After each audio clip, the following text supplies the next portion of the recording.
Thank you, Madam Deputy Speaker, and I congratulate the member for Blyth and Ashington on securing this very important debate. In a world dominated by contactless payments and banking apps, it is very easy for some to live cash-free and seldom visit a bank. But we must not overlook the 3 to 5 million people who still rely on cash on a daily basis. These consumers are far more likely to be digitally excluded and financially vulnerable.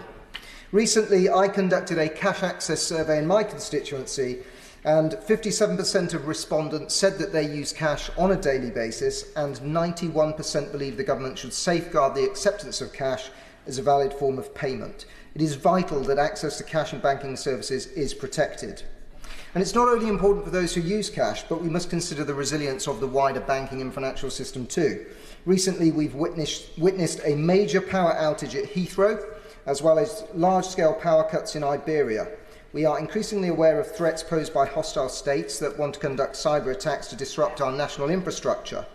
So cash and local banking services must remain accessible to allow society to function in the event of any major disruption. This is a matter of national security.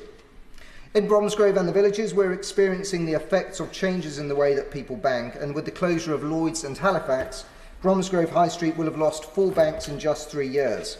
These banks are a lifeline to so many small businesses, particularly those run by independent entrepreneurs, as well as local residents who rely on these banking services every single day.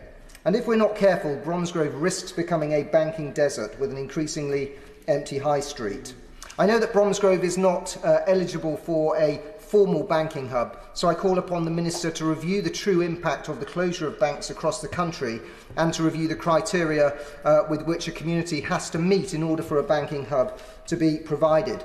But in the limited time that I've got left, Madam Deputy Speaker, I'd just like to draw attention to the further decline of high streets and the important role that banks do provide in drawing people into their communities. Banks often occupy some of the most prominent, some of the most beautiful, some of the most significant historic buildings, and once they're vacant, they're often left empty. They become an eyesore, they become a further symbol of the deterioration of high streets that affect so many of the communities that we represent. So my asks of the government are to review the criteria for banking hubs, to focus on serious long-term business rate reform that will enable high streets to thrive into the future, and for us collectively as a House of Commons to put pressure on the banking system to ensure that cash access remains a part of our functioning economy, and that as many of our constituents as possible have access to day-to-day retail banking services.